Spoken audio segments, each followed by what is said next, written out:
Mumtaz TV bersama menegakkan sunnah. Alhamdulillah. Jadi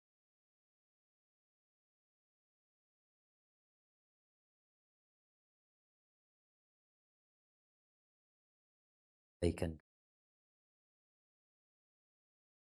yang karena rahmatnya niatnya. Allahumma salli wa sallim wa zid wa barik wa an'im ala abdik sayyid wa ala alihi wa ashab.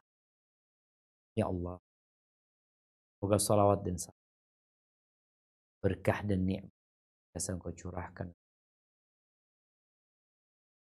untuk baginda Nabi kita Muhammad,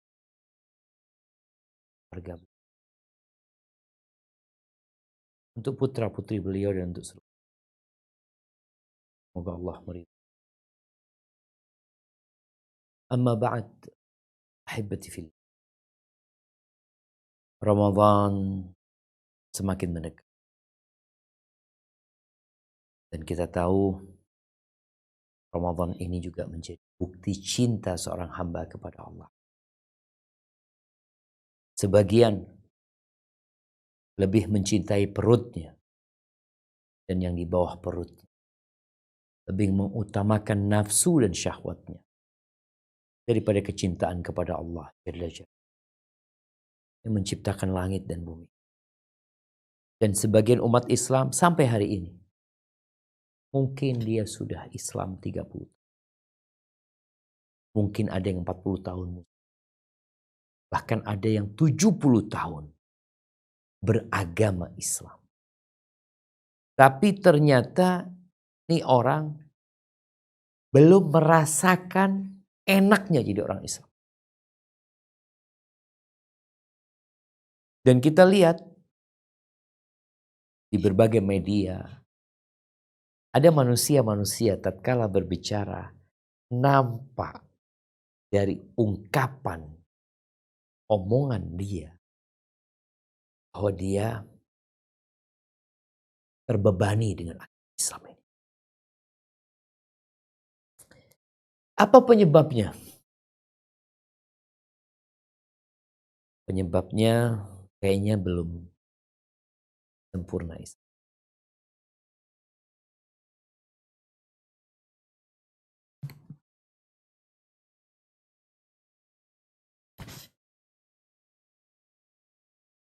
Ada masalah dengan yang di dalam hati dia.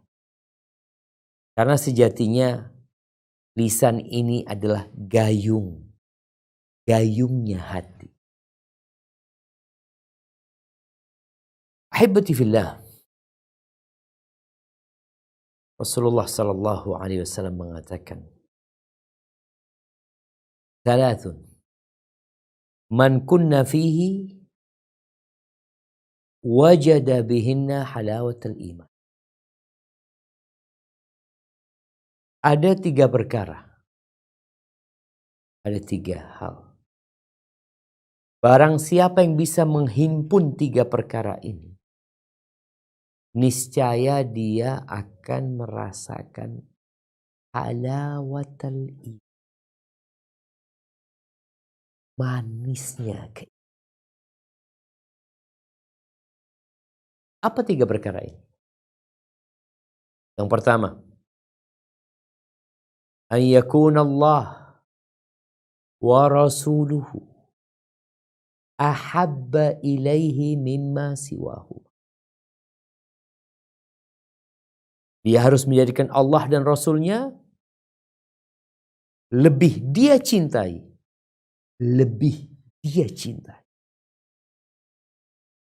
daripada selain Allah dan Rasul.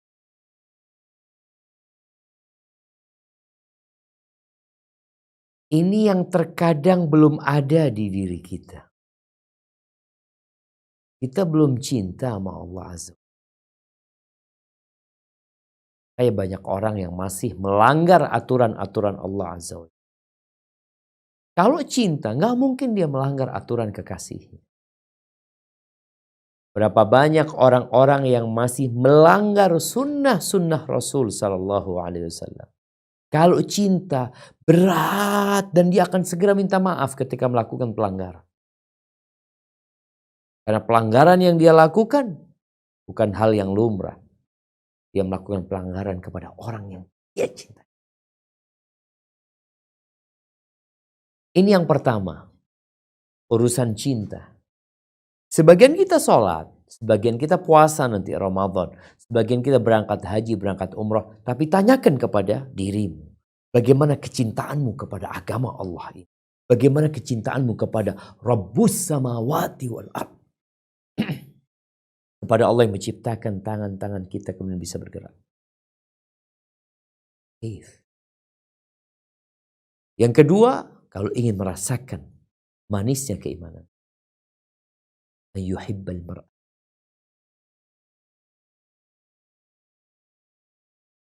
Ini perkara berat juga, jemaah. Jalin hubungan dengan sesama manusia. Mencintai orang lain. Karena Allah. Saat kebanyakan hubungan kita ini terjalin bukan karena cinta. Tapi karena kepentingan. Maslahat.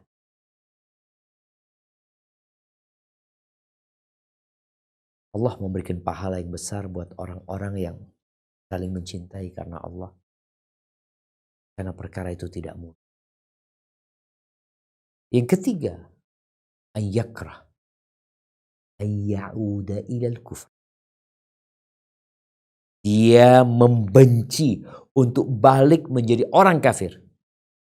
Ba'da an anqadhahu Allahu min. Setelah Allah menyelamatkan dia dari kekufuran. Ini orang benci dengan kekufuran. Benci.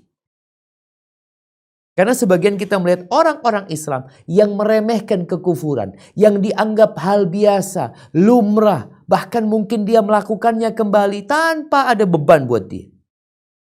Ada nih orang-orang yang sudah mengaku muslim. Tapi dengan kekufuran dianggap hal yang lumrah dan biasa. Ini orang benci dengan.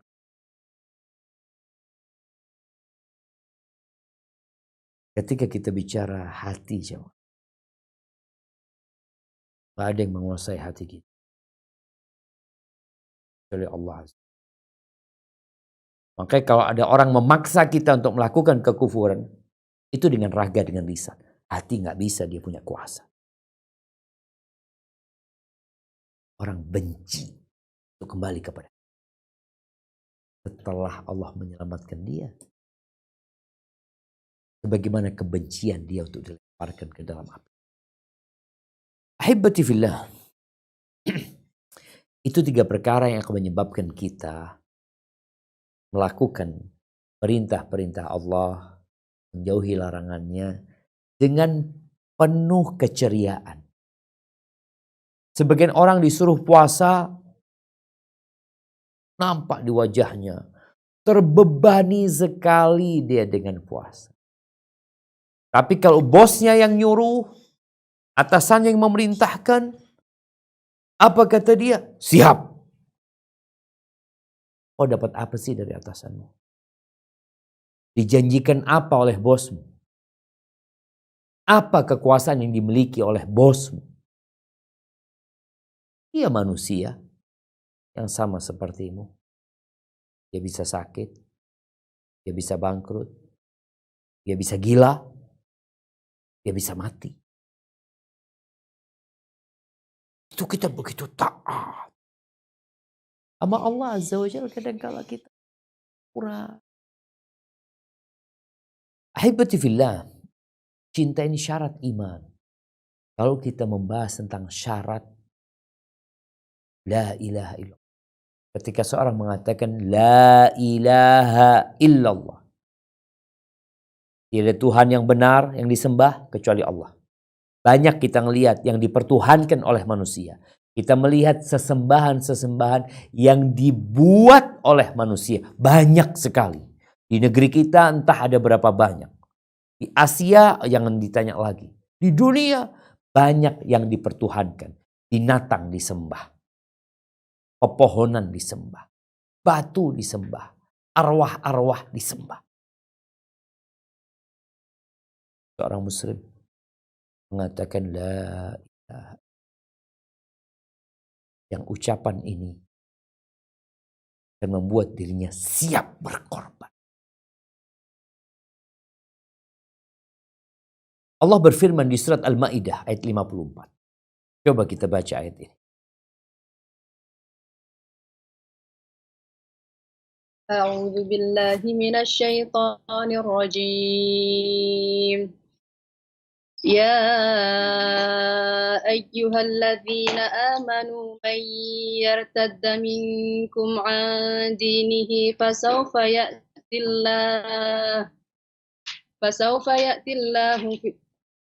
يأتي الله بقوم يحبهم ويحبونه أذلة على المؤمنين أعزة على الكافرين يجاهدون في سبيل الله ولا يخافون لومة لائم ذلك فضل الله يؤتيه من يشاء Wallahu wasi'un alim. Hai orang-orang yang beriman, barang siapa di antara kamu yang murtad dari agamanya, maka kelak Allah akan mendatangkan suatu kaum yang Allah mencintai mereka dan mereka pun mencintainya, yang bersikap lemah lembut terhadap orang yang mukmin, yang bersikap keras terhadap orang-orang kafir, yang berjihad di jalan Allah, dan yang tidak takut kepada celaan orang yang suka mencela. Itulah karunia Allah diberikannya kepada siapa yang Dia kehendakinya, dan Allah Maha luas atau pemberiannya lagi Maha mengetahui. Barakallahu fikum. Yang mau murtad, yang mau keluar dari Islam, yang mau kafir, Allah nggak peduli.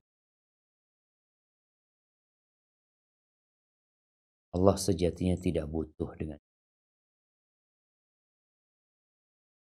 Allah, tidak perlu kita puasa di bulan. Allah tidak membutuhkan apa. Maka Allah katakan kepada orang-orang yang beriman, yang sekarang masih beriman, Allah katakan man yartadda minkum an dini. Siapa di antara kalian yang akan balik, meninggalkan agamanya, mau murtad, mau memiliki keyakinan yang tidak sesuai dengan Al-Quran dan Sunnah. Kata Allah, fasawfa ya'tillahu biqaumin yuhibbuhum wa yuhibbuh. Allah akan datangkan generasi yang selanjutnya. Kalian ini adalah makhluk-makhluk yang tinggal disingkirkan. Allah akan datangkan generasi yang baru, yang memiliki kriteria yang berbeda dengan kalian. Apa kriteria mereka? Yang pertama, yuhibbuhum. Allah cinta sama mereka. Wa yuhibbuna, dan orang-orang itu cinta kepada Allah Azza wa Jalla. Adzillah 'alal mu'minin. Mereka orang-orang yang merendahkan diri kepada orang yang beriman. Ini orang sayang sama orang Islam. Haizza 'alal kafir, sama orang kafir tegas. Tegas. Gak dibalik nih. Karena ada manusia-manusia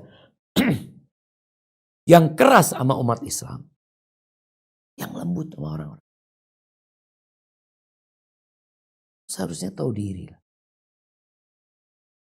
Orang-orang mukmin ini dicintai sama Allah. Mereka pengikut Rasul sallallahu alaihi wasallam. Ini orang-orang yang tidak beriman seharusnya didakwain. Aizzah 'alal kafirin. Dan kemudian hal itu akan membuat mereka yujahiduna fi sabil. Mereka berjuang di jalan Allah Azza wa Jalla. Jihad fi sabilillah. Wa la yakhafuna lawmata laim. Mereka tidak takut celaan orang yang mencela. Mau dibuli, mau dimaki, mau direndahkan, mau dikucilkan, mereka tidak takut. Kenapa? Karena semuanya manusia, jemaah. Mereka yakin sama Allah Azza wa Jalla. Makanya sampai ada seorang penyair yang mengatakan,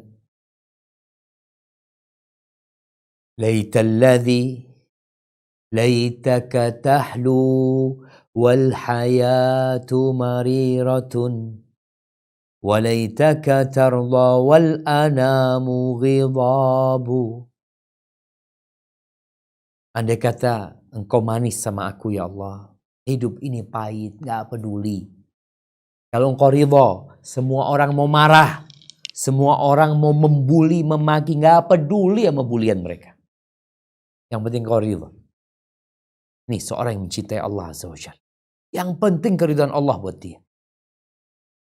Laitalladzi baini wa bainaka amiru wa baini wa bainal alamina kharabu. Andai hubunganku dengan engkau baik, harmonis, dan hubunganku sama seluruh umat manusia itu buruk, rusak, mereka gak suka sama aku. Tapi engkau suka sama aku, urusannya ringan. Idza sahha minkal wuddu fal kullu hayyinu wa kullu alladhi fawqa turabi. Kalau benar cintamu ya, semua jadi ringan. Ringan. Mau musibah, mau petaka, mau gangguan, apapun jadi ringan. Kenapa? Semua yang ada di muka bumi, engkau lihat, semua yang ada di muka bumi adalah dari tanah dan akan balik menjadi tanah.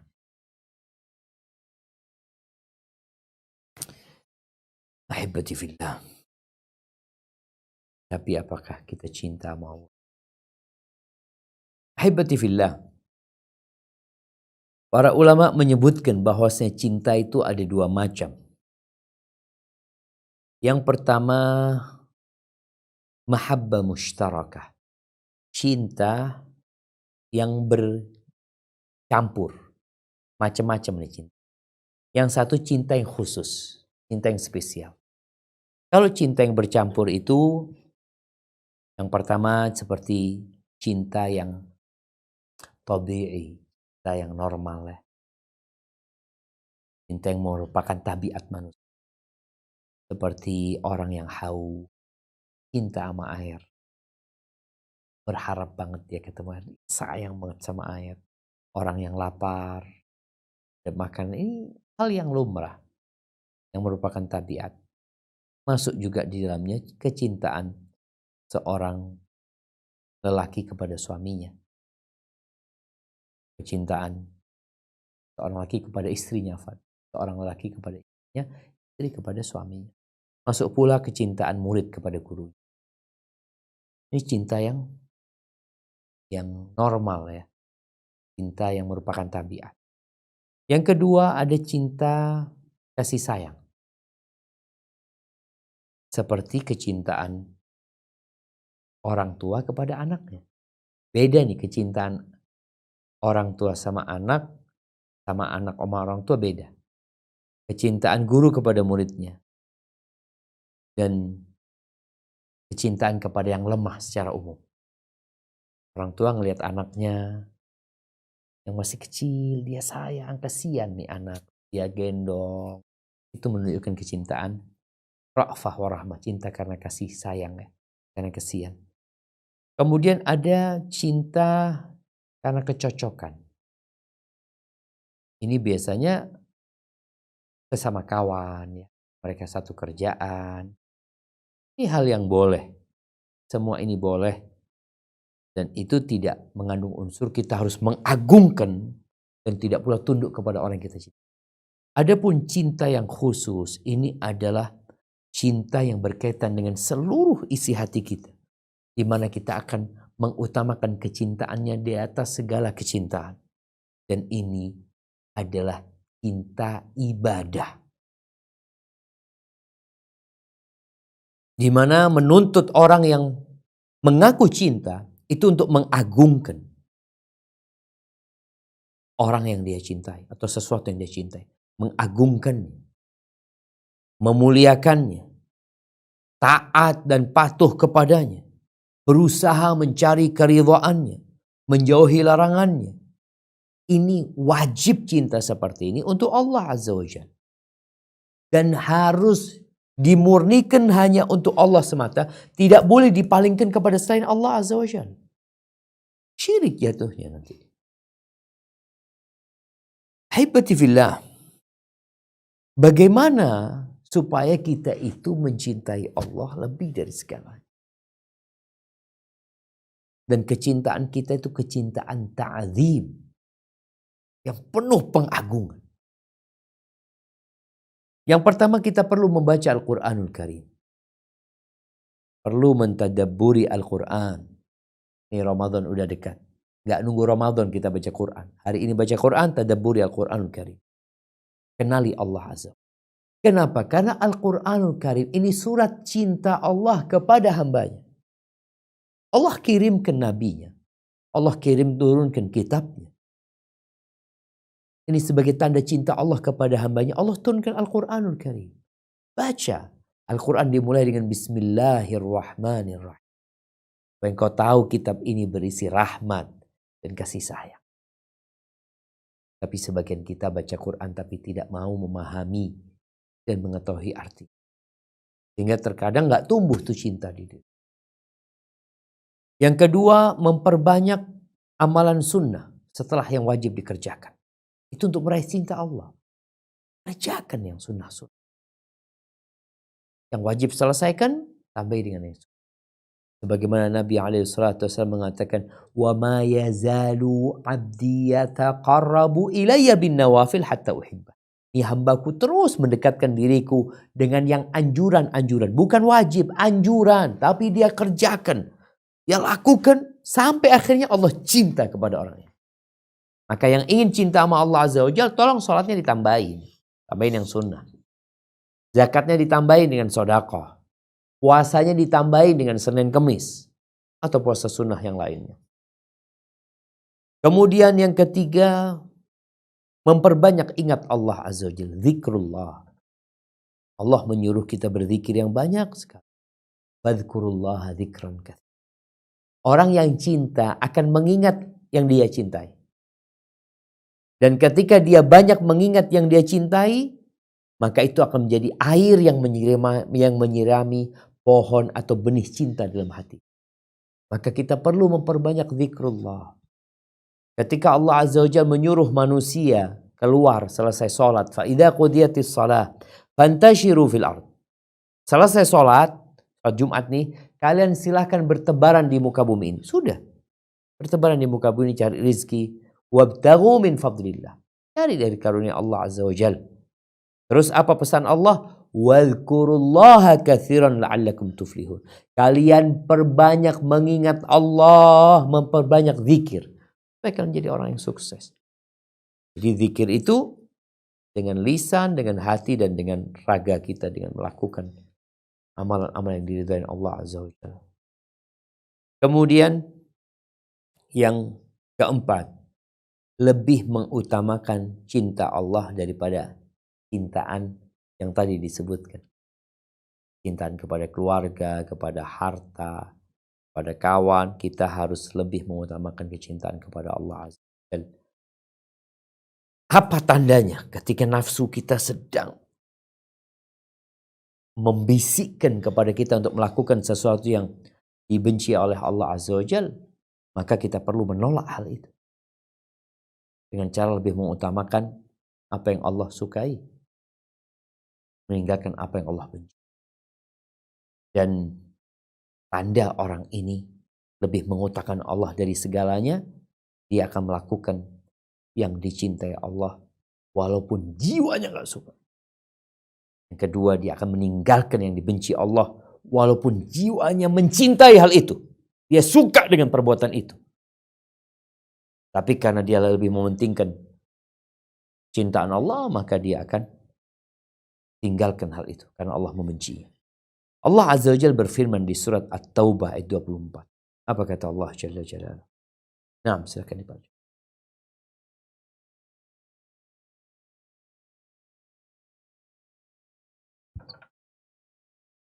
قل إن كان آباؤكم وأبناؤكم وإخوانكم وأزواجكم وعشيرتكم وأموال اقترفتموها وتجارة تخشون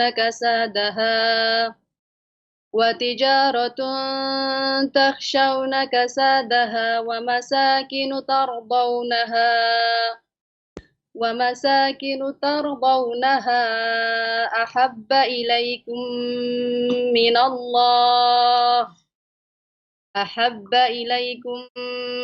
الله ورسوله وجهاد في سبيله فتربصوا حتى يأتي الله بأمره والله لا يهدي القوم الفاسقين.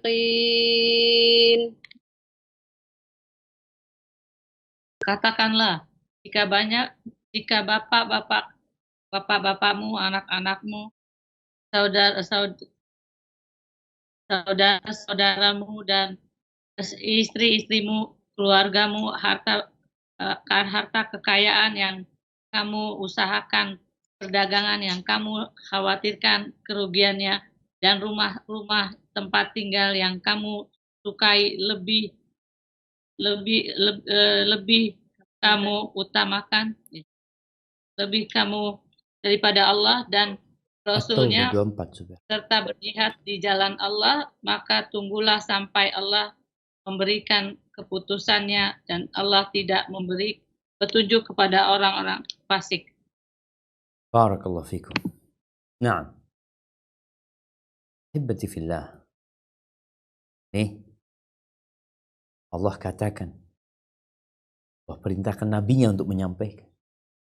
Kalau orang tua kita, anak kita, saudara kita, pasangan hidup kita, bangsa kita, harta yang kita kumpulkan, perdagangan yang kita takut, khawatirkan kerugiannya, rumah yang kita sukai, itu lebih kalian cintai daripada Allah dan Rasulnya. Dan jihad fi sabili, tunggu sampai datang keputusan. Allah tuh gak suka. Orang-orang tidak suka dan Allah tidak akan memberikan hidayah kepada orang-orang fasik. Jadi kita perlu lebih mengutamakan apa yang Allah cintai daripada hawa nafsu kita.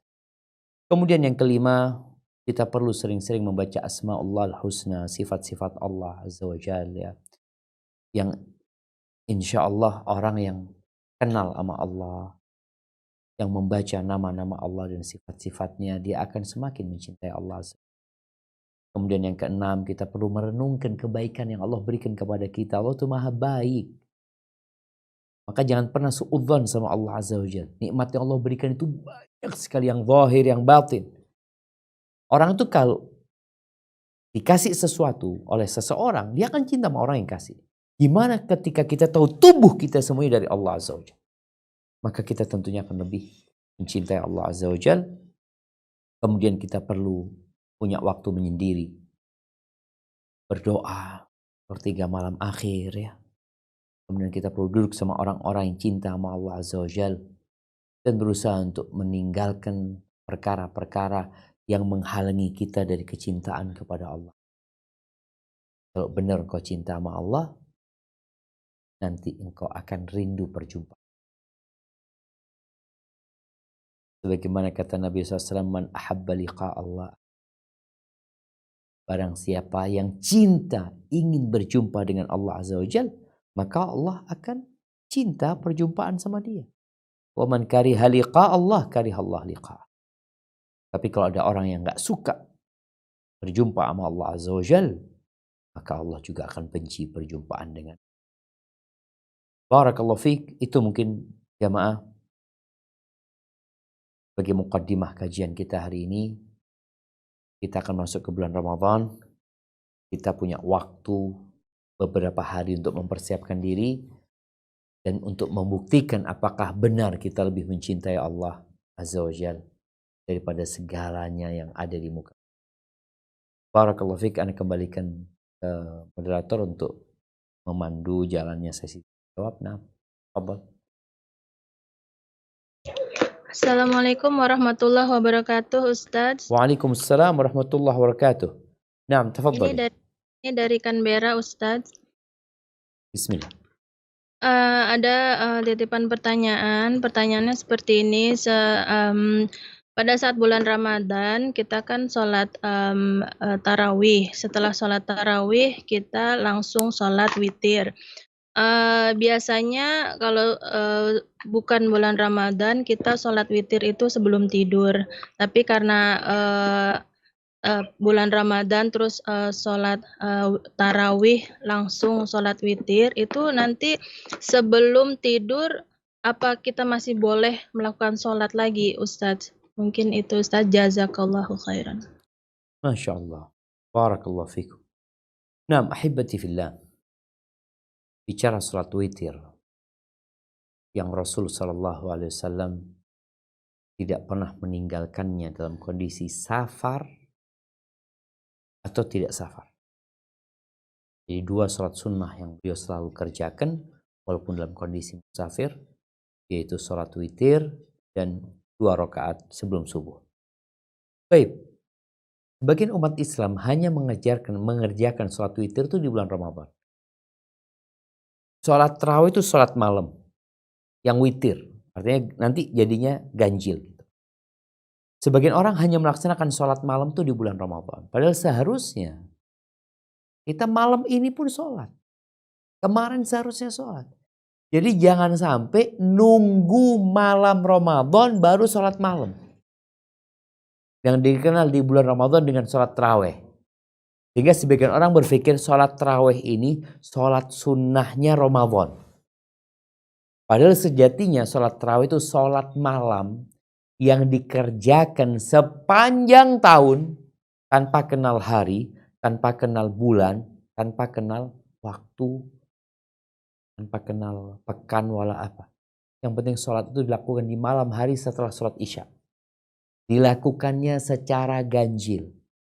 Mau 2, atau mau langsung 9, atau mau langsung 7, yang 2 tetap harus ditutup dengan 1 yang ganjil. Maka Nabi SAW ketika ditanya tentang salatul lail, beliau mengatakan salatul laili mathna. Salat malam itu 2. Kalau engkau takut masuk waktu fajar, ya tutup dengan witir 1. Jadi tetap hitungannya witir. Bagaimana ketika seorang sudah sholat malamnya di masjid, ditutup sama witir, dia sholat sama imam, imamnya sampai witir, dia juga ikut witir, setelah itu dia pulang. Apakah dia masih boleh lagi sholat malam? Masih boleh sholat malam sebenarnya, tapi yang tidak boleh adalah witir 2 kali. Cukup witirnya tadi. Sebagian ulama menganjurkan kalau engkau memang hendak sholat lagi, dan sudah menjadi kebiasaanmu bangun nanti di malam hari untuk sholat malam lagi, maka usahakan ketika sholat bersama imam jangan ganjil. Ketika imamnya sudah witir, maka engkau, imamnya assalamualaikum, engkau bangun untuk menggenapkan. Jadi niatnya masih yang genap, witirnya nanti. Tapi kalau ternyata engkau sudah witir, maka sholat selanjutnya silahkan tapi tanpa witir kembali. Karena nggak boleh witir 2 kali dalam semalam. Dan seharusnya memang seperti yang disabdakan Nabi SAW. Ij'alu akhir salatikum al-witir. Jadikan sholat akhir kalian itu sholat witir. Itu sholat yang ganjil. Barakallahu fiik. Naam. Assalamualaikum Ustadz dari Sydney. Waalaikumsalam warahmatullahi wabarakatuh. Ahlan wa sahlan. Naam, tafadhali. Iya Ustadz, jadi ada rumah atas nama 2 orang kakak beradik. Si kakak meninggal dunia, tapi rumah itu untuk bagian si kakak ini tidak banyak. Sedangkan si adik tidak punya keturunan. Si kakak meninggal ya Ustadz. Siap. Sekarang si adik ingin balik nama agar ahli waris kelak pada saat dia meninggal tidak susah untuk mengurusnya. Dan punya keniatan juga rumah tersebut diwakafkan 1/3 dan yang 2/3-nya untuk ahli waris. Apakah diperbolehkan? Jazakallah khair. Tunggu sebentar. Artinya punya kakaknya dikeluarkan dulu. Si kakak meninggal bagiannya sedikit. Ya, kan ada bagiannya. Dikeluarin dulu. Iya, dikeluarkan dulu. Jadi oh enggak dikeluarkan Ustadz. Jadi rumah itu masih utuh gitu. Gimana hitungannya ya Ustadz? Siap. Bingung. Nah, baik, barakallahu fiik. Ahibati fillah. Kalau tadi dikatakan rumah ini pakai 2 nama. Boleh jadi rumah itu memang dibeli bersama. Boleh jadi ada sebagian pakai uang kakaknya. Tinggal sekarang dilihat. Umpamanya dulu waktu beli rumah itu 100 juta. Si kakak masukin duit 10 juta. Nah, tinggal sekarang kan sudah rumah itu mungkin sudah lama sehingga harganya naik. Bagian 10 juta ini dikeluarkan secara persentase nanti. Kalau sekarang harga rumahnya 1 M, ya sudah punya kakak kan 10%. Dikeluarkan 10% ini diberikan kepada ahli warisnya kakak. Setelah diberikan, ya itu jadi milik yang pemiliknya memang. Mau dibalik nama silahkan. Kemudian tadi kalau dia punya niat mau diwakafkan mau apa, terserah. Tapi yang jelas bagian yang meninggal dunia itu diberikan terlebih dahulu. Karena itu hak mereka walaupun sedikit. Jadi warisan ini semua yang ada nilainya jemaah. Mau itu baju, jadi warisan gitu loh. Bukan berarti karena baju boleh diambil, itu milik ahli waris.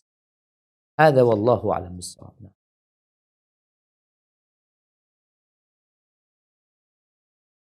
Assalamualaikum warahmatullahi wabarakatuh, Ustaz. Ini dari Brisbane. Waalaikumsalam warahmatullahi wabarakatuh. Hayakumullah wa bayakum. Ashanallahu ilaikum. Ahlan wasahlan, ahlan bikum. Naam. Ana mau tanya Ustaz, masalah ini ada yang undang, tapi maksudnya dia bilang untuk ulang tahun, ada doa segala macam gitu. Gimana hukumnya Ustaz? Apa Ana diundang harus, maksudnya harus datang atau nggak harus datang? Masya Allah. Jazakallah ya. Masya Allah. Nah, mahibati fillah. Ini pertanyaan yang menarik ya, berkaitan dengan hak saudara kita sesama muslim. Bukankah salah satu haknya idza da'aka fa'ajibhu. Kalau dia mengundangmu, maka kau jawab undangannya. Kau hadir di undangan. Para ulama menjelaskan bahwasanya di antara undangan yang wajib itu adalah walimah. Dan boleh jadi maksudnya adalah walimah. Ketika diundang walimah tu nikah dan tempat acaranya itu tidak memerlukan safar dan dia juga punya waktu, hendaklah dia datang. Bagaimana kalau undangannya acara ulang tahun? Yang kita tahu acara ini bukan acara yang diperintahkan oleh Nabi SAW. Wala dicontohkan, wala dianjurkan sama Nabi SAW. Tapi ini acara yang kalau dilihat ada unsur tasyabbuh. Ada unsur meniru orang-orang non-muslim. Kalau kita lihat Abu Bakar Siddiq radhiyallahu ta'ala anhu. Ketika punya anak yang namanya Aisyah radhiyallahu ta'ala anha yang menikah dengan Nabi SAW. Apakah setiap berlalunya 1 tahun Nabi SAW mengadakan acara? Atau bapaknya Abu Bakar nih lagi ulang tahun nih ya Rasulullah, Aisyah nih kita bikin acara nih, kita undang-undang orang-orang nih. Nggak ada. Kalau nggak percaya cari tahu nanti. Apakah Nabi SAW mengadakan acara ulang tahun untuk putrinya yang bernama Fatimah binti Muhammad? Atau Fatimah, istrinya Ali bin Abi Thalib, yang memiliki anak-anak yang lucu, yang Nabi SAW mengatakan tentang Hasan dan Husain ini, Sayyida Syababi Ahlil Jannah. Mereka adalah penghulunya, pemimpinnya, pemuda-pemuda surga. Apakah Nabi SAW setiap kali hari kelahirannya Hasan dan Husain mengadakan acara ulang tahun, mengundang para sahabat, datang ini ulang tahun cucunya Nabi SAW? Enggak. Jadi anak rasa itu termasuk undangan yang kita nggak perlu hadir. Disinilah ketidakhadiran kita seharusnya menjadi tanda tanya. buat mereka. Fulan, kenapa engkau nggak hadir? Sampaikan kepada dia. Wallahi, siapa yang nggak ingin hadir? Aku ingin hadir. Aku ingin menghormatimu. Aku ingin ikut dalam acara tersebut. Tapi ternyata acara tersebut nggak dicontohkan mana. Bicara doa buat anak nggak nunggu hari kelahiran. Bicara doa buat anak jangan nunggu hari kelahiran. Seharusnya kita doakan selalu. Dan kita ketika ke rumah kawan kita, kemudian kita tahu dia punya anak kecil, disinilah tugas kita. Allah, anak doakan yang mudah-mudahan jadi hafizul Quran, jadi orang yang bermanfaat. Nanti ketemu lagi sama anak. Jadi nggak perlu diundang baru doain. Kemudian juga kalau bicara doa, ingat, doa seorang muslim tanpa diketahui oleh saudaranya itu mustajab. Jadi doa itu nggak harus diminta dulu kita baru doakan. Enggak, kita doakan saudara-saudara kita, kawan kita, keponakan kita, agar Allah Azza wa Jalla memberikan yang terbaik buat mereka. Ada wallahu alam. Assalamualaikum Ustadz dari Melbourne. Waalaikumsalam warahmatullahi wabarakatuh. Ahlan wa sahlan. Naam, tafadhali. Pertanyaannya bagaimana membayar zakat perhiasan yang kita pakai lebih dari 85 gram setahun sekali aja atau tiap tahun Ustaz keluarin zakatnya? Barakallahu fikum. Baik, ahibati fillah. Kalau bicara zakat perhiasan, ini termasuk ada perselisihan di antara para ulama. Apakah perhiasan yang dipakai itu ada zakatnya atau tidak? Anda melihat yang mengatakan tidak ada zakatnya, pendapat itu lebih kuat. Jadi zakat perhiasan itu nggak ada zakat perhiasan yang dipakai ya. Jadi orang beli perhiasan untuk dia pakai. Berbeda dengan orang beli perhiasan untuk dia simpan. Ketika dia beli perhiasan untuk disimpan, berarti ini masuk harta. Perhiasan itu ya kadang-kala dia pakai gitu. Tapi intinya dia membeli perhiasan itu sebagai harta simpanan dia. Ketika seperti itu, maka dari harta simpanan, zakatnya seperti harta yang lain. Tapi kalau itu harta yang dipakai, perhiasan yang dia pakai memang, maka nggak ada zakat. Cuma kalau ingin lepas dari, ya ada khilaf di antara para ulama, paling tidak engkau keluarkan zakatnya sekali. Artinya kalau itu memang engkau pakai, yang engkau mau keluarkan zakatnya silahkan. Tapi pendapat yang lebih kuat bahwasanya yang ada zakatnya itu adalah harta, bukan perhiasan yang dipakai.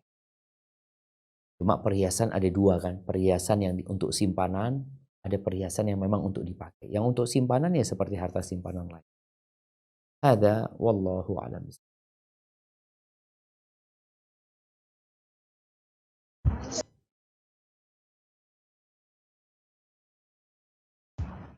Assalamualaikum Ustaz. Waalaikumsalam warahmatullahi wabarakatuh. Ahlan wa sahlan. Dari KL Ustaz, saya Siap. mau bertanya kalau bagaimana kita mengetahui kalau kita itu sudah diridhoi oleh Allah Subhanahu wa taala? Apakah karena Allah itu kan sifatnya Ar-Rahman, semua itu dikasih ujian, semua dikasih nikmat gitu. Bagaimana kita mengetahui kalau kita itu sudah diridhoi gitu, apa yang kita perbuat? Bagaimana kita tahu bahwa semua nikmat yang kita terima itu bukan bagian dari istidraj? Jazakallahu khairan Ustaz. Masya Allah, barakallahu fiik. Iya. Hibati fillah. Kalau kita kepingin tahu Allah itu ridho nggak sama kita? Maka yang pertama, kita harus tahu dulu apa yang diridhoin Allah Azza wa Jalla. Apabila kita tahu Allah suka sama sholat tepat waktu, kita lihat, kita sholatnya tepat waktu enggak?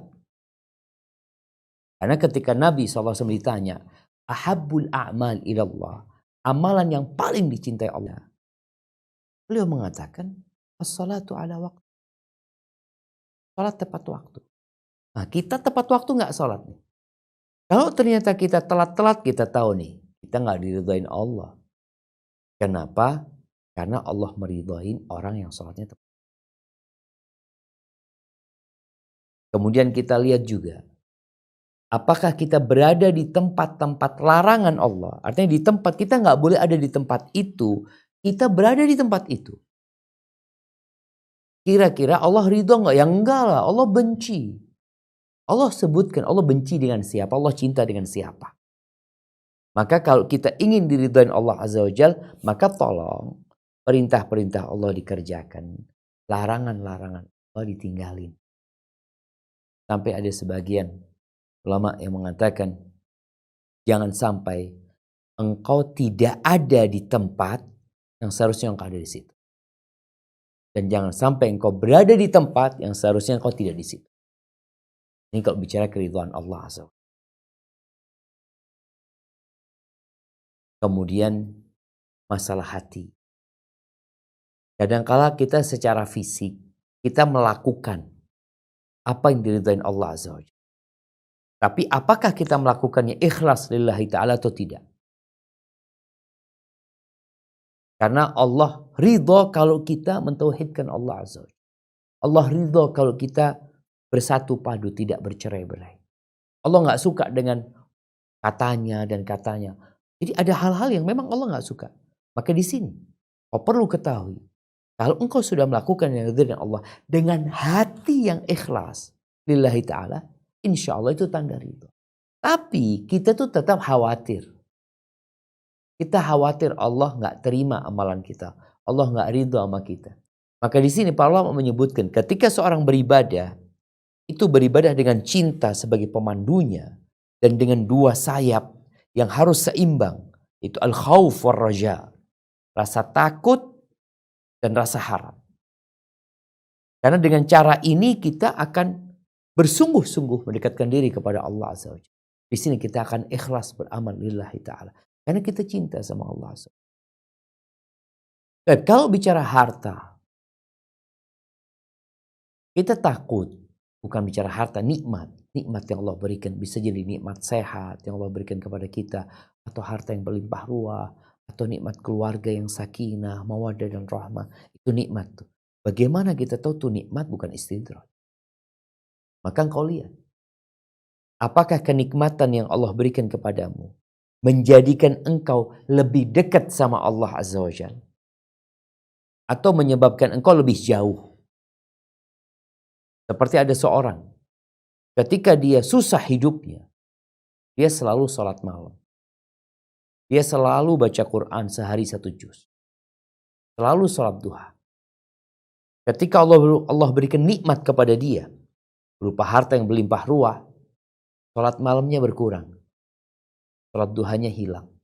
Baca Qurannya tinggal sedikit. Berarti engkau dikasih nikmat, tapi engkau kehilangan nikmat. Karena kita tahu 1 huruf itu 10 kebaikan. 1 ayat lebih baik dari seekor onta. Kau tinggalkan nih baca Quran, berkurang. Maka mungkin itu bisa menjadi standar kita. Jadi yang pertama kalau ingin tahu Allah ridho sama kita atau tidak, pelajari mana yang Allah ridhoin, kemudian kerjakan. Kalau kita dapat mengerjakannya dengan ikhlas, insya Allah Allah ridho. Tapi kalau ternyata kita berada di tempat-tempat yang Allah benci, ya gimana dikatakan Allah ridho?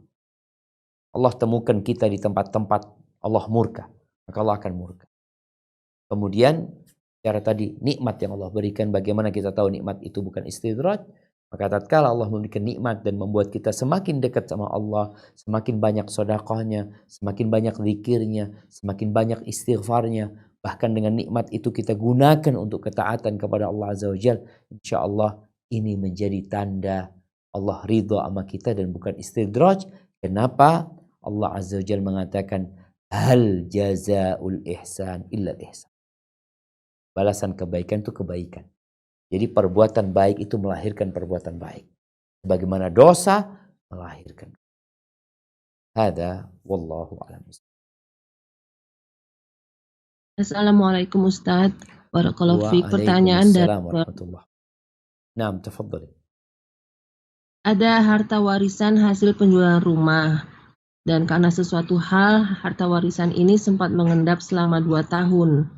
Apakah harus dikeluarkan zakatnya terlebih dahulu untuk dibagikan kepada ahli waris atau bagaimana Ustadz? Mohon pencerahannya. Jazakallah khair. Masya Allah, barakallahu fiikum. Hibati fillah. Cara harta warisan itu, ada harta warisan yang sudah haul, sudah sampai haul, kemudian meninggal pemilik harta tersebut dan belum sempat dikeluarkan warisannya, maka dikeluarkan warisannya. Dikeluarkan zakatnya. Karena itu kewajiban orang yang meninggal dunia cuma belum sempat dikeluarkan. Maka dikeluarkan oleh ahli warisnya. Ketika dia sudah meninggal dunia, harta itu jadi milik ahli waris. Baik, sekarang ketika milik dia ahli waris, kalau ternyata uang itu mengendap, tadi ada uang dari penjualan rumah, uangnya mengendap nggak sempat dibagikan, ya dilihat. Itu kan sudah ada bagiannya masing-masing. Kalau bicara bagiannya masing-masing dari harta tersebut, sebenarnya yang wajib itu adalah tiap orang mengeluarkan zakatnya. Kalau dia wajib mengeluarkan zakat. Karena ada ahli waris yang nggak wajib mengeluarkan zakat, dia miskin. Dia nggak punya. Dan bagian dia itu nggak sampai nisab umpamanya. Tapi kalau sudah sampai nisab, semuanya, artinya 5 ahli warisnya. Jadi kalau mau dibagikan kepada mereka, mereka keluarkan sendiri zakatnya silahkan. Atau mau dikeluarkan bareng-bareng juga nggak apa-apa. Apabila syarat dan ketentuannya semuanya udah masuk. Artinya semuanya itu, semuanya itu orang kaya yang punya harta sampai nisab, maka ini dikeluarkan. Ini harta sudah dimiliki gitu jemaah. Karena di antara wajibnya zakat itu adalah kamilul milkiyah. Jadi milik dia memang uang itu. Cuma belum dibagikan karena satu dan lain hal. Karena ada yang, tapi sebenarnya milik dia. Sehingga kalau dia mau ambil, dia bisa ambil gitu. Tapi kalau ternyata belum bisa dimiliki, belum bisa diambil, masih ini itu macam-macam, beda lagi urusannya. Tapi kalau memang sudah bisa diambil oleh dia, cuma memang pada waktu itu nggak sempat dikeluarin zakatnya karena ada yang perlu diurus, maka dikeluarkan zakatnya 2 tahun. Kalau memang 2 tahun belum dikeluarkan zakatnya, tapi sudah menjadi milik ahli waris. Jadi bukan milik yang meninggal dunia. Mungkin seperti itu, wallahu a'lam bishawab. Nah.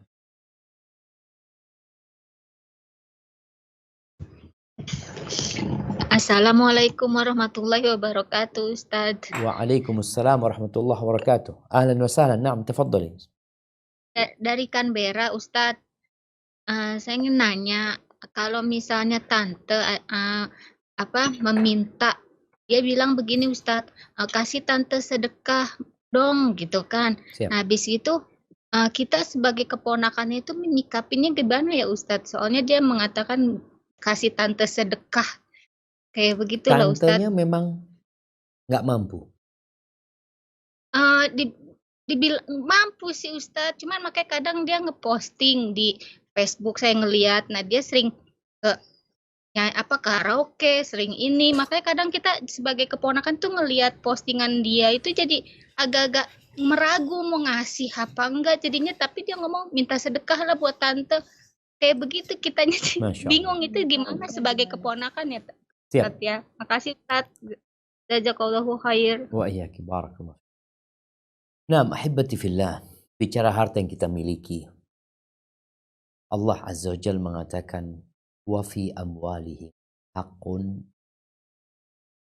dan di harta mereka itu ada hak yang sudah diketahui, sudah ditentukan. Buat siapa? Lisaili wal mahrum. Buat orang yang minta-minta. Dan buat orang miskin yang nggak minta-minta. Kalau dikatakan ada orang yang minta, tantenya atau keponakan yang mengatakan aku minta sedekah lah, seperti itu. Ketika kita tahu kondisinya, ya kita kasih, nggak ada masalah. Atau kalau dia bukan orang yang berhak menerima sedekah, ini bukan zakat ya, bicara sedekah, kita bisa kasih hadiah buat dia. Kalau dia memang orang yang sebenarnya mampu gitu loh, kita kasih dia hadiah. Tapi kalau tadi tantenya minta sedekah, semoga dia tahu memang dia nggak mampu. Hanya saja Di sini kesempatan kita. Ketika kita tahu kita punya tante ini mungkin masih ya tadi disebutkan melakukan tindakan-tindakan yang sia-sia, yang karaoke, yang ini dan itu, maka tatkala kita memberi sesuatu kepada tante kita sebagai bentuk silaturahim kita sama dia, kita sampaikan nasihat kita. Tante, aku mau kasih tapi aku mau kirimin beras aja umpamanya, kirimin minyak umpamanya, mungkin bisa dikirim dari Australia minyak ke Indonesia. Seperti itu. Artinya kita menyambung silaturahim dengan mereka. Tapi bagaimana supaya harta yang kita berikan tidak digunakan untuk hal-hal yang sia-sia. Maka ini penting juga buat kita. Kita ngasih, kita tahu fulan, aduh fulan bermasalah. Kalau kasih duit nanti dibuat beli rokok, ini dan itu. Ahsan, ana belikan beras, ana belikan minyak, ana belikan sesuatu yang bermanfaat buat. Jadi seperti itu. Jadi pada umumnya orang-orang yang minta-minta itu punya hak dari harta kita, ya tinggal kita melihat apakah orang itu pantas diberi atau tidak. Dia minta karena butuh atau dia minta karena gaya hidup. Karena ada orang yang suka minta. Hadza wallahu a'lam. Assalamualaikum Ustadz dari Sydney. Tafadhal. Sydney, na'am. Iya, ada salah satu masjid di sini Ustadz yang tarawihnya witirnya 3 rakaat langsung, tapi tahiyatnya rakaat kedua dan ketiga, jadi 2 kali. Tapi rakaat yang ketiga suaranya dikeraskan gitu Ustadz. Apa itu ada surat pendeknya juga ada gitu dikeraskan? Apakah itu ada dalilnya Ustadz? Jazakallah khair. Jadi sholat witirnya seperti sholat maghrib. Iya, tapi bedanya Bacaannya rakaat ketiga dikerasin. ada surat pendek dan dikeraskan juga. Subhanallah. Hibati fillah. Nah, ini kita tahu Rasul sallallahu alaihi wasallam menyuruh kita untuk sholat seperti yang Nabi ajar. Beliau mengatakan sallu kama ra'aitumuni usalli. Sholatlah kalian sebagaimana kalian melihatku sholat. Rasulullah sallallahu alaihi wasallam mengajarkan kepada kita sholat witir itu macam-macam. Witir itu boleh jadi 1 rakaat, 3 rakaat, 5 rakaat, 7 rakaat, 9 rakaat, dan 11 rakaat yang kita biasa lakukan. Adapun kalau bicara witir seperti sholat maghrib, yang ana tahu ada larangan dari Nabi SAW. Witir yang dicontohkan Nabi SAW itu 2 rakaat, beliau sholat, salam, kemudian beliau tambah 1 rakaat lagi. Atau 3 rakaat langsung. Berkaitan dengan witir 3 rakaat ini, coba ana bacakan hadisnya. Ini ada hadis yang diriwayatkan oleh Imam Al-Baihaqi dan Imam Al-Hakim. Disebutkan dalam hadis ini Nabi SAW mengatakan la tutiru bi 3 tushbihul maghrib. Kalian jangan witir 3 rakaat yang menyerupai salat maghrib. Jadi ada larangan dari Nabi SAW, tapi wallahu a'lam mereka yang melakukan hal itu, apakah mereka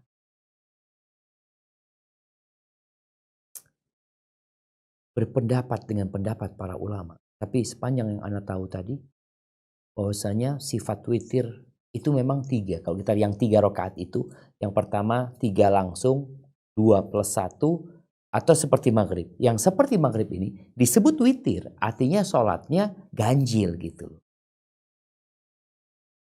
Ini dilarang sama Nabi SAW. Jangan menyerupakan witir dengan sholat maghrib. Sholat witir yang 5 rakaat itu pun langsung 5 rakaat. Sholat witir yang 7 rakaat itu langsung. Sholat witir yang 9 rakaat itu bisa langsung, bisa duduk di rakaat ke-8. Duduk di rakaat ke-8, kemudian nyambung lagi 1. Tapi kalau yang 3 rakaat, sepanjang yang Anda pelajarin, tadi ada larangan dari Nabi SAW, jadi yang boleh itu adalah 2 plus 1 atau 3 langsung. Seperti maghrib. Sebagian orang mengatakan enggak seperti maghrib, Ustaz. Maghrib kan tadi rakaat ketiganya kita enggak baca keras. Kemudian enggak pakai surat ya. Tapi ini kita baca keras dan baca surat. Wallahu a'lam bishawab, tapi yang jelas tadi ada larangan dari Nabi SAW untuk salat witir seperti salat maghrib ya, untuk yang 3 rakaat. Hadza wallahu a'lam bishawab. Nah, iya. Tapi mungkin makmum bisa meniatkan tidak salat witir. Ketika imamnya salam witir, makmumnya nambah 1 rakaat. Sehingga salatnya dia genap gitu ya. Dia salatnya genap, nanti dia baru witirnya sendiri. Atau kalau dia tahu imamnya witirnya seperti itu, dia mundur, dia salat sendiri. Bisa seperti itu. Karena memang yang pertama ini salat sunnah, sehingga kita tidak harus mengikuti imamnya ketika kita sudah tahu imamnya seperti itu. Tapi kalau kita nggak tahu, ya sudah, kita mengikuti imamnya seperti yang dia lakukan, dan setelah kita tahu mungkin kita tidak mengikuti. Hadza wallahu a'lam.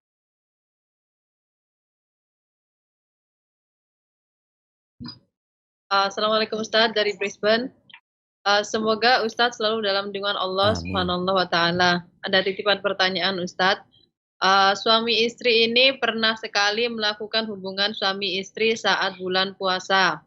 Bagaimana membayar kafaratnya jika untuk membebaskan budak tidak bisa, sedangkan puasa 2 bulan berturut-turut tidak mampu? Apakah boleh dibayar dan membayar untuk memberikan buka puasa kepada orang yang berpuasa? Jazakumullahu khairan. Tunggu, yang terakhir itu?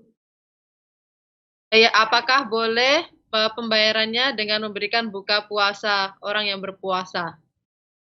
Baik, barakallahu fikum. Jadi ahibati fillah, memang kita tahu larangan orang yang berpuasa itu adalah menggauli istri di siang hari. Kalau mereka melakukan itu, maka yang pertama adalah bertobat kepada Allah Azza wa Jalla. Memohon ampun kepada Allah Azza wa Jalla dan membayar kafarat. Ini tidak seperti berbuka yang karena makan dan minum. Tapi ini berbuka yang di situ ada kafaratnya, tadi disebutkan membebaskan budak, puasa 2 bulan berturut-turut, yang ketiga memberi makan 6 orang fakir miskin. Kalau nggak mampu, ya sudah, dia pilih yang ketiga, memberikan buka kepada orang miskin, memberikan makan kepada orang miskin. Baik, apakah kita memberi makan kepada orang miskin itu dengan dijadikannya untuk berbuka oleh mereka? Itu bebas. Jadi kita bukan memberi berbuka, kita memberi makan kepada fakir miskin. Kalau kita memberinya di waktu Ramadan, boleh jadi makanan itu diberikan ketika berbuka, atau diberikan ketika sahur, atau diberikan setelah sholat tarawih. Intinya dia memberikan makan kepada 6 orang. Teknisnya bebas. Hanya saja dia memberikan makan nisfu sa'. Atau kalau sudah makanan itu sudah jadi, maka ya makanan yang ada lauknya, yang memang layak, yang biasa dimakan oleh orang-orang di sana, silahkan. Jadi kalau bicara teknisnya bebas ya. Mau diberikan mau diberikan ketika berbuka, mau diberikan ketika sahur, yang jelas 60 orang miskin. Ketika kita memberikan makanan itu ke masjid, belum tentu yang di masjid itu orang miskin. Kadang-kala di masjid kan buka bersama itu memang bukan untuk fakir miskin, tapi untuk orang-orang yang datang ke masjid, yang kadang-kala dia di masjid itu juga mau mendengarkan kajian sebelum maghrib. Maka harus berhati-hati. Karena syaratnya orang miskin, bukan orang yang mampu. Hadza wallahu a'lam bishawab. Nah.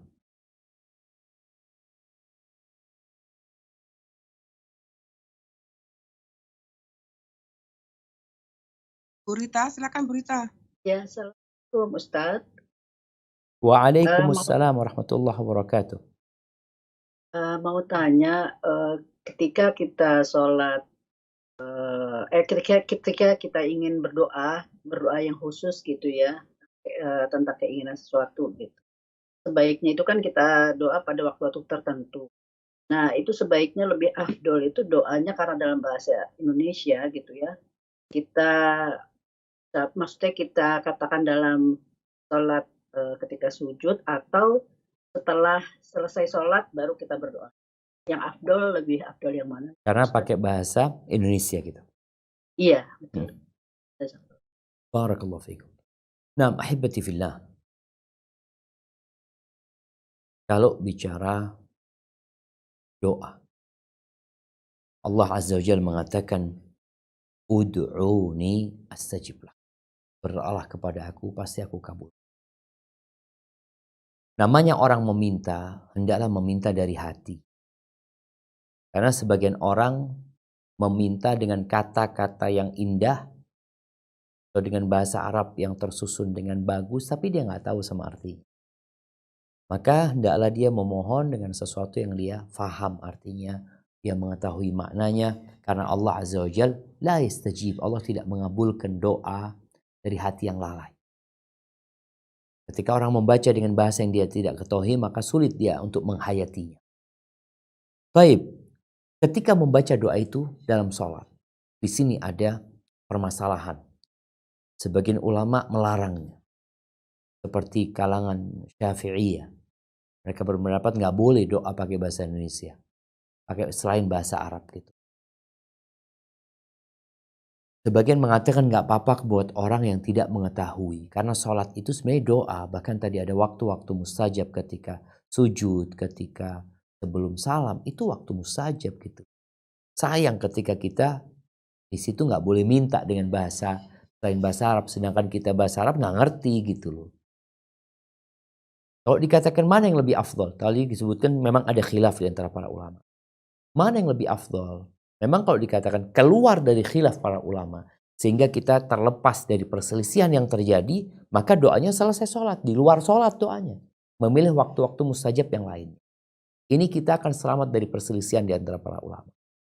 Sehingga tidak ada yang mengatakan tidak sah, aman. Tapi ketika kita bacanya di dalam sholat, ada yang mengatakan berbahaya dengan sholat kita gitu. Sholat kita bisa jadi nggak sah karena ada bahasa selain bahasa Arab di sini. Akan tetapi mungkin tadi orang, tapi waktunya ini mustajab banget gitu.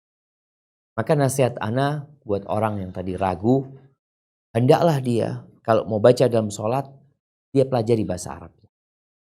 Dia baca doa-doa dari Nabi SAW, dia hafalkan. Ketika di luar sholat, maka dia bebas menggunakan bahasa apa saja. Mungkin seperti itu. Hadza wallahu a'lam. Nah.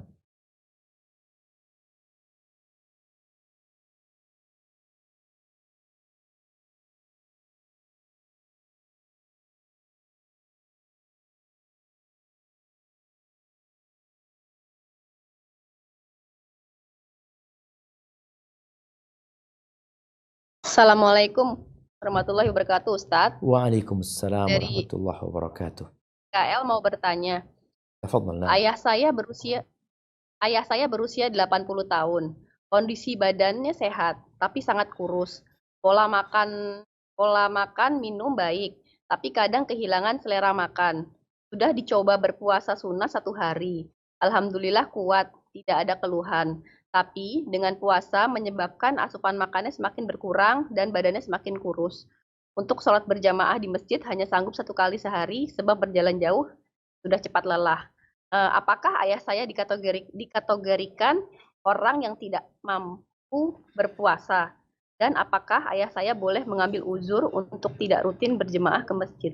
Jazakallahu khair, Ustaz. Masya Allah, barakallahu fiik. Afwan. Ayahnya mampu berpuasa. Iya mampu, tapi kalau melihat di sini sudah bercoba puasa, tapi asupannya merasa kurang dan badannya semakin kurus. Siap. Tapi nggak sakit dia kan? Tidak. Siap. Barakallahu fiik. Nah, ahibati fillah. Allah Azza wa Jalla memberikan keringanan buat faman kana minkum maridhan aw ala safar. Yang sakit, yang safar. Itu boleh nggak puasa tapi menggantikan di hari yang lain. Tapi ada keringanan buat orang-orang yang sepuh yang tidak mampu berpuasa. Artinya kalau dia berpuasa akan membahayakan kesehatan mereka. Mereka akan jatuh sakit. Maka yang seperti ini nggak puasa, bayar fidyah aja, nggak perlu ganti dia. Karena memang dia kapanpun nggak mampu kondisinya. Tapi kalau dari pertanyaan yang disebutkan tadi, maka orang tuanya mampu. Tinggal masalahnya tadi orang tuanya ini jadi lebih kurus. Tapi kan nggak lama sebulan. Maka tadi kan perlu dipertimbangkan apakah nanti dengan dia berpuasa dalam sebulan itu akan membahayakan dia. Oke, hari pertama dia mampu. Hari kedua, ketiga, keempat, 7 hari dia bisa jadi ambruk umpamanya. Maka berarti dia boleh jadi nggak mampu kalau nyambung puasanya Pak Ustadz. Ya sudah, kapan dia mampu? Dia terhitung orang yang sakit. Dia mampu sehari puasa, sehari anak nggak bisa. Kalau hari kedua puasa sakit, berarti hari ketiga puasa. Nanti gimana? Utangnya ini dibayar nanti setelah selesai Ramadan. Karena dia terhitung orang yang sakit tadi. Jadi dia meninggalkan puasa karena sakitnya. Besok sehat lagi, puasa lagi dia. Artinya dia mampu tapi nggak bisa nyambung karena kondisi fisiknya lemah. Terus buat keluarga seharusnya kalau dikatakan tadi, ayahnya mampu alhamdulillah, tinggal masalahnya asupan makanan ini. Bagaimana supaya ayah kuat? Ketika berbuka dikasih buka yang mencukupi. Nanti mungkin setelah sholat tarawih dikasih makanan yang membuat asupan gizi itu masuk ke tubuhnya. Nanti ketika sahur dikasih sahur yang mencukupi untuk kebutuhan gizi dia, kebutuhan suplemen dia.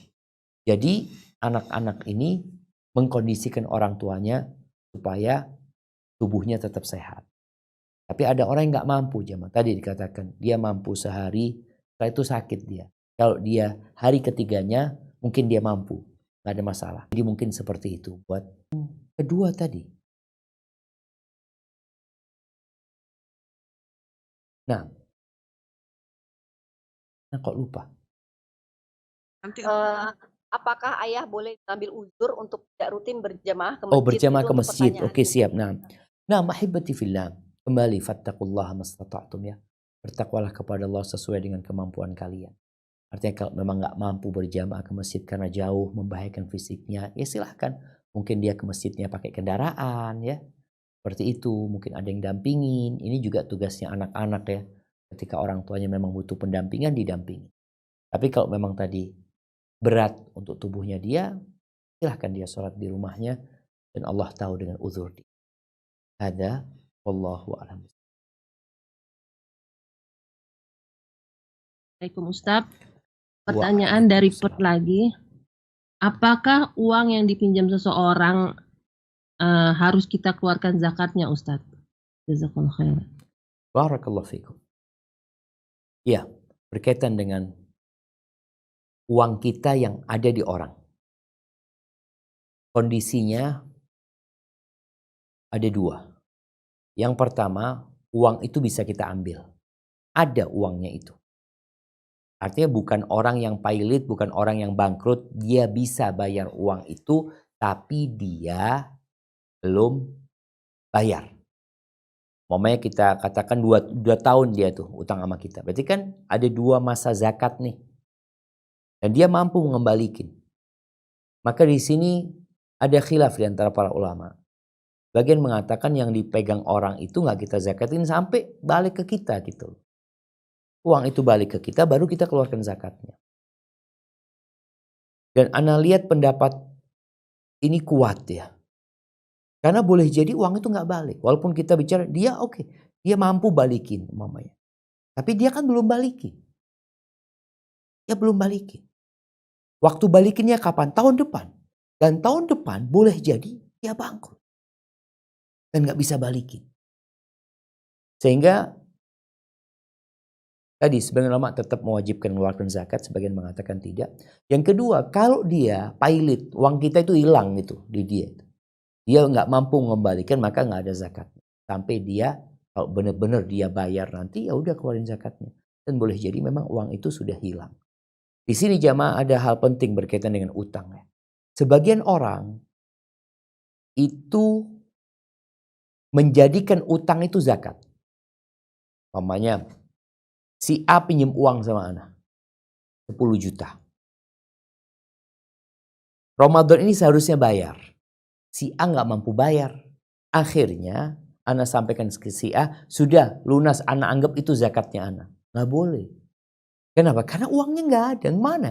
Kalau uang itu dia bayar ke kita, kemudian kita berikan kepada dia sebagai zakat, ada uangnya gitu. Kalau ini dia memang nggak ada uang.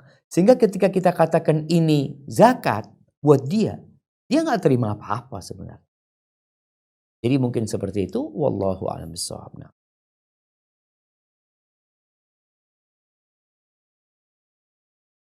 Assalamualaikum warahmatullahi wabarakatuh. Ustaz, ini dari Canberra lagi. Nah, tafadhali. Pertanyaannya Ustaz, bagaimana cara membekali anak-anak agar tangguh dan tidak mudah mengeluh serta menjelaskan kepada mereka bahwa segala sesuatu adalah atas kehendak Allah. Mengingat fenomena saat ini banyak kenakalan remaja yang terjadi, mereka menyalahkan keadaan karena tak sanggup menanggung beban yang dihadapi sehingga stres dan berbuat yang tidak baik. Itu Ustaz, jazakallahu khairan. Dia menyalahkan keadaan, Ustaz. Nah. Barakallahu fiik.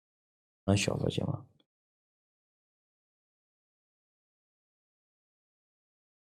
(1.200 tahun yang lalu lebih. Al-Imam Syafi'i rahimahullah ta'ala pernah mengatakan, na'ibu zaman wal'aibu fi fama li zamanina wa nahju dhaz zamana bi ghairi dham walau nataqaz zaman. Kita tuh selalu menyalahkan keadaan, zamannya, masanya. Sebenarnya yang bermasalah itu kitanya gitu. Bukan masanya. Kita membuli keadaan ini dan itu. Kalau bisa ngomong mereka, artinya kalau keadaan bisa berbicara, kalau umpamanya zaman bisa berbicara, maka dia akan mengatakan engkau yang jadi masalah di zaman ini sebenarnya, bukan akunya. Maka kita perlu mengingatkan kepada orang-orang tersebut bahwa lingkungan bisa dirubah, keadaan pun bisa dirubah. Rasulullah SAW hidup sendirian di kota Mekah, membawa risalah ini. Bagaimana Mekah kemudian bisa berubah menjadi negeri yang penuh dengan keislaman dan keamanan. Perlu ada usaha, tentunya semua dengan taufik dari Allah Azza wa Jalla. Maka buat kawan-kawan yang seperti itu, seharusnya mereka berbaik sangka sama Allah. Kadangkala dikasih keadaan yang sulit, agar dia agar dia kembali kepada Allah Azza wa Jalla, agar dia sadar, sehingga dia tidak bersandar kepada dirinya sendiri. Sehingga inilah yang perlu ditanamkan kepada saudara-saudara kita. Selalu berbaik sangka sama Allah. Dan berbuat dosa itu tidak menyelesaikan masalah. Sebagian berpikir untuk bunuh diri. Sebagian berpikir untuk menyelesaikan hidupnya. Hidup ini nggak selesai. Akan ada kehidupan yang selanjutnya. Dan di situ ada keabadian. Dan hidup ini hanya sementara. Maka hendaklah setiap muslim itu ya diajarin, dikasih tahu bagaimana menyikapi hal-hal yang tidak diinginkan. Tapi memang sebagian kita itu jamaah lupa sama Allah. Ketika ada masalah, dia kembali kepada dirinya. Dia kadang berpikir gak ada yang sayang sama aku, gak ada yang suka sama aku hidup sendirian, aku. Jangan bilang aku. Katakan ya Allah, ya Rabbi. Katakan ya Allah. Makanya di antara doa ketika orang dalam kesusahan, itu memanggil nama Allah. Tidak menyebut aku. Dia katakan Allah, Allah, Rabbi. Allah, Allah Tuhanku. La usyriku bihi syai'an. Aku tidak menyekutukannya dengan sesuatu. Ketika itu insya Allah masalahnya Allah selesai. Hadza wallahu a'lam bishawab. Assalamualaikum Ustadz dari Sydney. Waalaikumsalam warahmatullahi wabarakatuh. Ahlan wa sahlan. Nah, iya, mengenai pergaulan anak-anak ini Ustadz, gimana nasihat yang baik, yang tepat untuk menasihati anak yang bergaul anak kita ya antara Syiah dan Sunni gitu Ustadz. Gimana cara jelasin yang baik karena bisa jadi di masa depan mereka senengan atau berjodoh gitu ya Ustadz. Dan Syiah mana yang masih termasuk Islam dan mana yang harus dihindari betul-betul. Jazakallah khair. Barakallah. Emangnya banyak Syiah di Australia? Banyak Ustadz, banyak. Dari Irak, Iran banyak Ustadz. Nah, yang dari Indonesia? Wallahu a'lam. Mungkin Ustadz. Banyak. Siap. Siap, ahibati fillah. Apa yang harus kita lakukan kepada anak-anak kita? Maka di sini pentingnya orang tua mengajarkan akidah ahli sunnah wal jamaah. Mengajarkan kepada anak itu tentang Islam yang benar. Islamnya Rasul sallallahu alaihi wasallam. Islamnya para sahabat. Tanamkan kepada diri anak-anak kita kecintaan kepada para sahabat Nabi dan keluarga Nabi alaihi salam. Sehingga tidak ada celah Syiah untuk masuk. Karena kita tahu pintu yang menjadi jalan Syiah adalah mereka mengkafirkan para sahabat Nabi. Mereka berpendapat bahwasanya para sahabat Nabi kudeta seharusnya menjadi khalifah. Selalu yang ada dalam benak mereka adalah kekuasaan. Yang seharusnya menjadi khalifah itu Ali bin Abi Thalib. Mereka tidak berpikir tentang bagaimana dakwah ini. Tapi bicara tentang kekuasaan. Itu yang ada dalam benak mereka. Makanya mereka selalu berusaha untuk kudeta pada akhirnya nanti. Maka kita tadi tanamkan kepada diri anak-anak kita kecintaan kepada para sahabat. Kepada keluarga Nabi alaihi. Kemudian sampaikan kepada dia bahwa Islam ini berpecah belah menjadi 73 golongan. Ada banyak macamnya. Sampaikan kepada dia yang benar satu, kata Nabi SAW. Siapa yang benar? Semua mengaku benar. Iya. Yang benar itu Islamnya seperti Islamnya Nabi dan para sahabatnya sallallahu. Maka disinilah insya Allah anak-anak itu kalau punya pegangan yang kuat, ketika dia bergaul, nanti kalau memang ternyata tadi Syiah itu banyak, perlu ada kajian khusus. Setelah dikasih tahu tentang Islam yang benar, perlu dikasih tahu tentang ciri-ciri aliran yang sesat. Tapi setelah tahu Islam yang benar. Ketika dia tahu, insya Allah dia akan berhati-hati. Karena ada tanda-tanda zahir mereka ada, nampak gitu. Tapi yang jelas mereka sangat berbahaya sekali. Kalau dikatakan, apakah Syiah masih ada yang dekat dengan Ahlus Sunnah wal Jamaah? Sepertinya yang ada sekarang ini adalah Syiah Itsna Asyariyah. Yang mereka mengkafirkan para sahabat. Mereka mengatakan Al-Quran itu kurang. Yang ucapan-ucapan ini menunjukkan bahwasanya mereka telah keluar dari agama Allah ini jamaah. Dan ucapan-ucapan mereka. Mungkin seperti itu. Kalaupun dikatakan ada Syiah Zaidiyah ya, seperti itu. Iya, di mana mereka? Hanya sekedar omongan belaka. Memang kita tahu dulu itu ada. Artinya orang-orang yang cinta dengan sahabat semuanya, tapi mereka lebih mencintai Ali lebih mengutamakan Ali daripada Utsman bin Affan ya. Di sini kadangkala yang terjadi di antara mereka. Tapi mereka mengatakan bahwasanya semua sahabat Nabi radhiyallahu taala. Tapi yang seperti itu sepertinya Anda nggak tahu lagi di mana mereka. Hadza wallahu a'lam bissawab. Nah. Jazakumullah Ustaz. Pertanyaan dari Brisbane, perlukah kita membersihkan kuburan yang rumputnya panjang? Jazakumullah khairan. Oh, tinggi. Perlukah kita membersihkan kuburan yang rumputnya tinggi?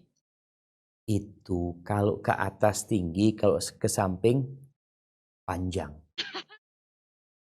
Nah, ahibati fillah. Ya, kita perlu berbahasa Indonesia yang benar. Ahibati fillah, kuburan ini harus dihormatin, harus dihargain, harus dijaga. Kalau tadi dikatakan kuburan itu ada rumputnya tinggi, ya dirawat kuburan itu.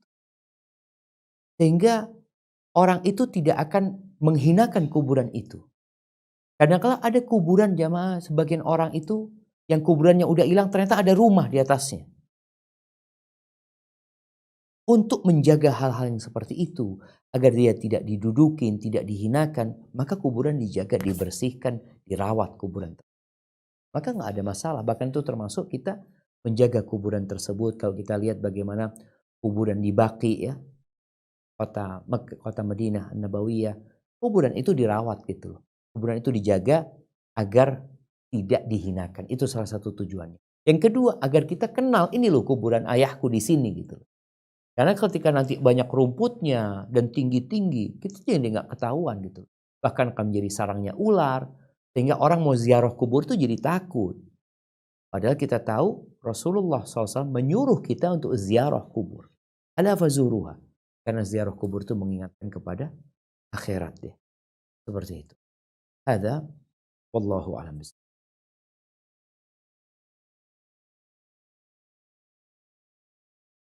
Assalamualaikum Ustaz. Waalaikumsalam warahmatullahi wabarakatuh. Dari Perth, Afwan, karena nggak ada yang jawab. Nggak ada yang jawab? Ada, maksudnya dari Melbourne sama KL belum ada yang respon. Siap. Tafadhal. Adakah amalan-amalan atau doa-doa khusus di awal Ramadan yang bisa kita amalkan menjelang Ramadan ini Ustaz? Yang secara syar'inya Ustaz. Jazakallahu khair. Masya Allah, barakallah. Ya ahibati fillah. Doa kebaikan apa saja. Minta sama Allah. Apa yang kita inginkan dari Ramadan. Ada beberapa athar ya. Seperti doa Allahumma barik lana fi Rajab wa Sya'ban wa ballighna Ramadan. Tapi itu tidak disebutkan dalam sebuah hadis yang sahih. Tapi untuk membacanya sebagai doa permintaan nggak apa-apa. Jadi permintaan kebaikan itu silahkan diminta. Kemudian ada doa juga yang diriwayatkan dengan sanad yang dhaif. Allahumma sallimna Ramadan. Allahumma sallimna li Ramadan wa sallim Ramadan lana wa tasallamhu minna mutaqabbala. Ya Allah, selamatkan kami buat Ramadan. Ramadan itu juga selamatkan untuk kami ya. Kemudian terimalah dari kami dalam kondisi selamat nih amalan-amalan di situ. Ini sebagai sebuah hadis dhaif, tapi diriwayatkan ini doanya para salafus saleh, diriwayatkan dari Makhul, dia membaca doa tersebut. Artinya doa-doa meminta kebaikan, silahkan diminta. Jadi kalau kita dapat doa kebaikan dikasih sama orang, isinya baik, silahkan dibaca nggak apa-apa. Tapi kalau menisbatkannya kepada Rasul Sallallahu Alaihi Wasallam, ini Nabi yang berdoa, maka di sini bermasalah. Di sini bermasalah. Jadi ketika itu sebagai doa permohonan, silahkan diminta pada Allah Azza wa Jalla. Kebaikan kita minta umpamanya Allah berikan kepada kami rizki untuk bisa bangun di malam Lailatul Qadar ya. Supaya Anda bisa hatam Quran ya Allah. Bisa terjaga mataku, lisanku, tubuhku selama Ramadan ya. Dan dibaca minta doa-doa. Baik, jamaah kayaknya itu jadi soal terakhir ya. Pada kesempatan kali ini. Ada satu hal yang mengganjal Ana tadi. Berkaitan dengan sholat witir yang seperti maghrib ya. Ternyata memang dalam mazhab Hanafi mereka seperti itu. Mungkin teman-teman di Australia ketika mereka sholat di masjid yang imamnya atau jamaahnya bermadhab Hanafi, mereka akan sholat witir seperti sholat maghrib.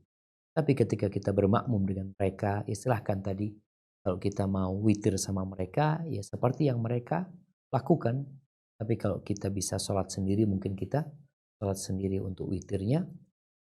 Hadza wallahu a'lam bishawab. Itu yang dapat Ana sampaikan pada kesempatan kali ini. Kurang lebihnya mohon maaf. Yang benar dari Allah Jalla Jalaluh. Yang salah dari diri Ana pribadi. Allah dan Rasulnya terbebaskan dari kesalahan itu. Subhanakallahumma wa bihamdika asyhadu an la ilaha illa anta astaghfiruka wa atubu ilaik. Semoga kita sampai ke bulan Ramadan dan selamatkan Ramadan untuk kita. Assalamualaikum warahmatullahi wabarakatuh.